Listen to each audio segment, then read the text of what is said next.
మనిషి ఫస్ట్ ప్రశ్నించుకోవాల్సింది నేనెవరు అనేది ప్రశ్నించుకోవాలి. మనం జన్మించింది ఎందుకు అనేది తెలుసుకోవాలి. మనిషి పూర్వజన్మ సుకృతం బట్టి ఈ జన్మ అనేది రావడం జరుగుతుంది.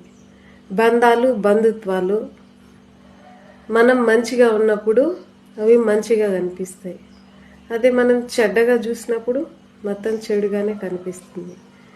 జీవితంలో మనం అనుకునింది సాధించాలని కృషి పట్టుదల ఉన్నప్పుడు, దైవారాధన ఉన్నప్పుడు దాన్ని చెడగొట్టేదానికి ఎంతోమంది ఉన్నా, మనం కింద పడినా మళ్ళా పైకి లేపేది మన నమ్మకం, మన గెలుపు. ఇది నిజం. అంతేగాని బంధాలు బంధుత్వాలు ఇవన్నీ మాయ.